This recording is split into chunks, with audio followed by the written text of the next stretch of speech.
So that's the new stable coin. But the next piece in delivering on the promise of blockchain, which is democratized access to high quality financial services for the world, we're finally ready for that. And so that's my company called WEFI. So that's wefi.co. And it is a neobank. We've coined a new term called neobank, a decentralized on-chain bank. So there's banking in the traditional systems, and then the neobank, which is using the traditional system, but with no physical presence, just online. And the neobank is, instead of using the traditional system, it's online, but it's using the future system, the blockchain. And so what that enables is just better services at cheaper rates, because the blockchain does what the regular system does, but just much, much, much more efficiently and on a global scale. And so we've packaged and simplified the complexities of utilizing blockchain-based wallets and making investments in DeFi and different things like that. We've really created a very simple and friendly user interface and beautiful brand around it called WEFI. So people can then just get higher quality services. So the first product is a card, and then it'll be lending, and then it'll be actually earning high yield on your savings account, above 10%, and then access to DeFi investments all through this user interface. And has that launched yet?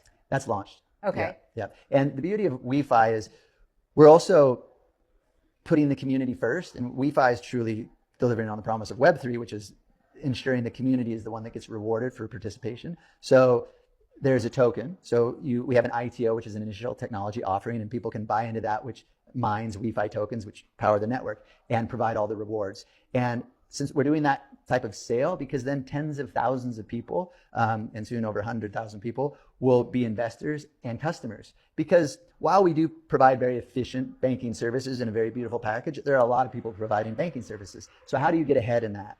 You get lots of customers by making them your investors and by rewarding them the most and by giving them the rewards of the network. And the larger the network grows, the more the consumers get. So that's the approach we're taking with WEFI, and really focused on the countries that do need it most. And so very excited about that rollout, going to Bangkok the end of this week, actually, for a big event there, and really proud to see that one come to market also. Right, and you said the countries that need it the most, so like Bangkok, is that one of the ones that, you know? Yeah, lots of Asian countries, and where there's large populations that are underserved by the banking system, it's a global problem, that's for sure. Right. But we are focused right now in Asia, but it's rolling out in a lot of different countries. Right, yeah, maybe we'll see it in the United States at some point. Yes, but that, in order for it to come to the United States, it needs to be more than just the regulatory winds that are back. It needs the regulations to be passed and set, and we need to understand how to navigate the regulatory landscape in order to not get in any trouble and make sure that we're adhering to everything. Mm-hmm. So it's in the beginning, it's easier to kind of roll these things out overseas, where we hold ourselves to those standards, but since the standards haven't even been set yet, you just never know what will happen. But yeah, it should be coming to the US soon as well. Awesome. Well, I'm excited for that.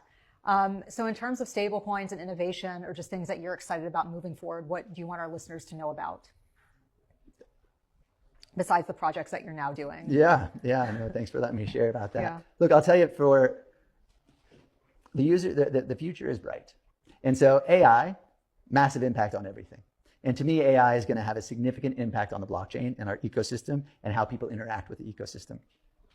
Most importantly, people are going to stop asking what chain is it on, or which stablecoin are you going to use, or how do I best send the money here or there.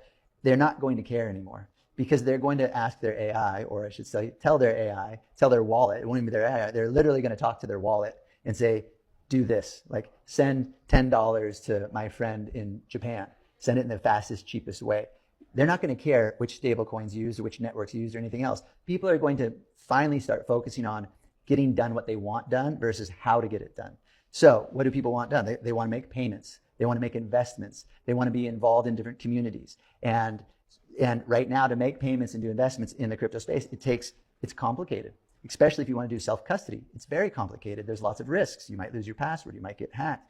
And so and since it's so complicated, the best user interface isn't going to mask that complication. The only way to solve like this interface moment for blockchain where the masses can participate is through AI. And that's coming soon, and it's probably coming faster than we think. But to me, that's something to lean into for everyone, is the understanding of the nuances of AI, how it works, how to get the most out of it, not just through crypto, but in all aspects of their life. Because like it or not, it's hitting us like a tidal wave, and a lot of people still kind of shy away from it. And so my encouragement is, yes, learn about blockchain and lean in, but just more importantly, learn about AI in all aspects of your life and how you can utilize it, because if you don't, you will quickly be left behind. So yeah, that's interesting. And I'm glad you bring that up, because I was going to ask you about AI and I forgot. So thank you for mentioning that. yeah. WEFI.